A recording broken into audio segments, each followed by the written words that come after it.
दोस्तों आज एक बहुत बड़ा सर्वे आपके सामने लेकर आया हूं। वरिष्ठ पत्रकारों ने सर्वे किया है और इसमें साफ जाहिर किया है कि कैसे भारतीय जनता पार्टी 5 चरणों के चुनाव के फौरन बाद ये समझ गई है कि इस बार सरकार बनाना बड़ा मुश्किल है। यानी 400 पार छोड़िए, 200 सीटें जीतने में भी एनडीए हाफती हुई नजर आ रही है। मैं बीजेपी का जिक्र नहीं कर रहा हूं। बीजेपी और उसके घटक दल यानी एनडीए मिलकर भी 200 का पार का आंकड़ा पार करने में हाफते नजर आएंगे। तो वही दूसरी तरफ स्पष्ट हो चुका है, कांग्रेस पार्टी के साथ साथ इंडिया गठबंधन 300 से ज्यादा सीटें जीतने जा रहा है। यानी स्पष्ट बहुमत इंडिया गठबंधन को मिलने जा रहा है। और आज की सबसे बड़ी खबर है, आज आपको दिखा रहा हूं कि इंडिया गठबंधन लगभग तमाम राज्यों में दहाई का आंकड़ा पार कर रही है। लेकिन अगर बीजेपी की बात की जाए तो मात्र उत्तर प्रदेश और मध्य प्रदेश है जहां पर निकल कर आया कि दहाई का आंकड़ा पार कर पाएगी और सब जगह वो सिमट कर रह जाएगी। नमस्कार, मैं हूं प्रज्वल गौतम और आप देख रहे हैं टाइम्स एक्सप्रेस। बिना देर किए सबसे बड़ा सर्वे आप तक पहुंचाने जा रहा हूं। पहले सीटें देख लीजिए, किसे कितनी मिलने जा रही हैं।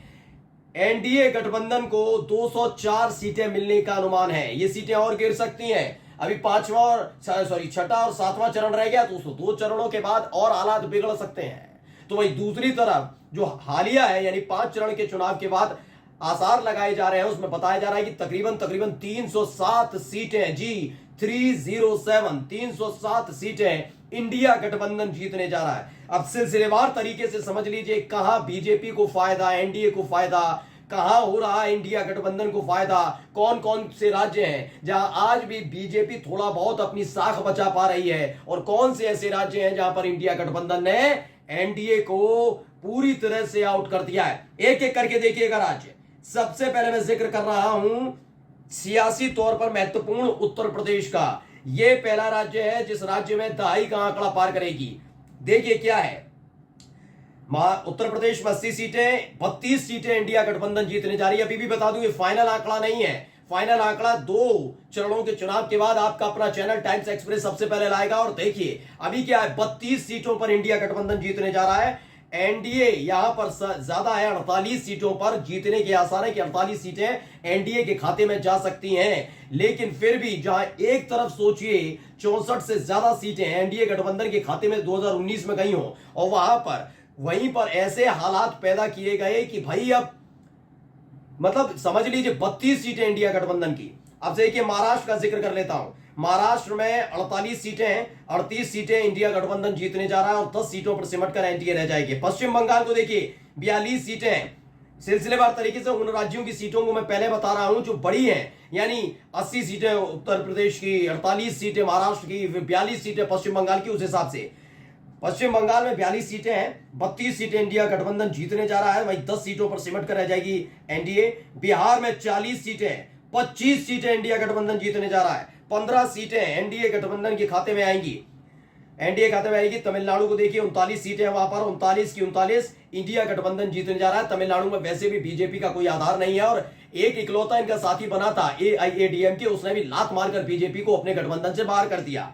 मध्य प्रदेश 29 सीटें, इसमें से देखिए इंडिया गठबंधन 5 सीटें जीतने जा रही है, जबकि 24 सीटें एनडीए गठबंधन की। यानी उत्तर प्रदेश के बाद मध्य प्रदेश ही है जहां पर साख थोड़ी बहुत एनडीए की बचेगी, वरना हर जगह धूमिल हो रही है।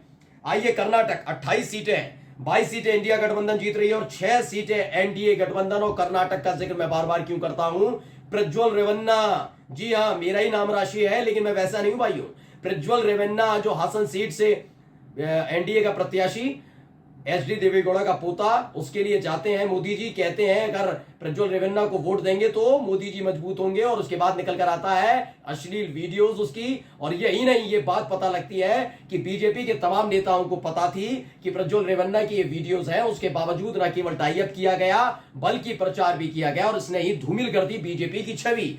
अब आइए गुजरात 26 सीटें वहां पर हैं, ऐसे में 3 सीटें इंडिया गठबंधन जीतने जा रहा हूं, 23 सीटें 23 गुजरात में एनडीए जीतने जा रहा है। अच्छी खासी स्थिति गुजरात में भी है। राजस्थान में देखिए 25 सीटें हैं, जिसमें से 12 सीटें इंडिया गठबंधन जीतने जा रहा है और 13 सीटें एनडीए के खाते में जाएंगी। आंध्र प्रदेश का जिक्र करें तो 25 सीटों पर चुनाव होता है, यानी 25 सीटें लोकसभा की, उनमें से 2 सीटें इंडिया गठबंधन के खाते में और 8 सीटें जा रही हैं एनडीए के खाते में। अब ओडिशा में आ जाइए 21 सीटें, 2 सीटें इंडिया गठबंधन के खाते में, 7 सीटें एनडीए के खाते में। तेलंगाना 17 सीटों वाली संसदीय इलाका है, सूबा है, 12 सीटें जीतने जा रही है इंडिया गठबंधन और 4 सीटें जीतने जा रहा है एनडीए गठबंधन। यानी हैदराबाद वाली सीट एआईएएम के अध्यक्ष यानी असदुद्दीन ओवैसी को हराना माधवी लता के लिए टेढ़ी खीर साबित होती हुई नजर आ रही है। केरल 20 सीटें हैं, 20 की 20 इंडिया गठबंधन सुपड़ा साफ, कभी बीजेपी का कमल खिल ही नहीं पाए केरल में। झारखंड 14 सीटें, 7-7 सीटें, जी हां, इंडिया गठबंधन को 7 और एनडीए गठबंधन को भी 7 सीटें मिलेंगी। पंजाब को देख लीजिए, 13 सीटों वाली संसदीय सूबा है, 12 सीटें इंडिया गठबंधन के खाते में, जबकि एनडीए कोई सी भी सीट जीतने नहीं जा रहा। और पंजाब में बीजेपी के नेताओं को, प्रत्याशियों कैसे खदेड़ा जा रहा है, लगातार आपका चैनल दिखा रहा है और उसका ये रुझान भी आ गया है। छत्तीसगढ़ 11 सीटों वाली संसदीय सूबा है, 5 सीटें इंडिया गठबंधन जीतने जा रही है, जबकि एनडीए 6 सीटें जीतने जा रहा है। राहत भरी खबर है, थोड़ी बढ़ाते हैं लेकिन आंकड़ा पूरा नहीं हो पाएगा। हरियाणा 10 सीटों वाला है, 9 सीटें इंडिया गठबंधन जीतने जा रहा है। और यह आंकड़ा इसलिए मुझे सही लग रहा है कि हरियाणा में पहले से ही बीजेपी की हालत खराब है। बीजेपी के प्रत्याशियों के साथ वही हो रहा है जो पंजाब के अंदर हो रहा है। 9 सीटें इंडिया गठबंधन के खाते में और 1 सीट बस जीत सकती है एनडीए गठबंधन। हरियाणा के बाद उत्तराखंड आइए, 5 सीटों वाली संसदीय सूबा है, 2 सीटें इंडिया गठबंधन के खाते में और 3 सीटें एनडीए के खाते में जाएगी, जबकि पिछली बार 5 की 5 सीटों पर बीजेपी ने जीत दर्ज की थी। हिमाचल प्रदेश 4 सीटों वाला संसदीय सूबा है, ऐसे में इंडिया के गठबंधन के खाते में 2 सीटें और 2 सीटें एनडीए के खाते में जा रही हैं। अब आ जाइए असम की बात कर लेते हैं। असम में 14 सीटें हैं, जिसमें से 5 सीटें इंडिया गठबंधन और 7 सीटें एनडीए खाते में। जम्मू कश्मीर लद्दाख 6 सीटों वाला संसदीय सूबा है, 2 लाख बनाई दी, 6 की 6 सीटें इंडिया गठबंधन जीतने जा रहा है। हालात आपने दिखाई थी लद्दाख में किस तरह से एक्सपोज हो गई है पूरी तरह से बीजेपी।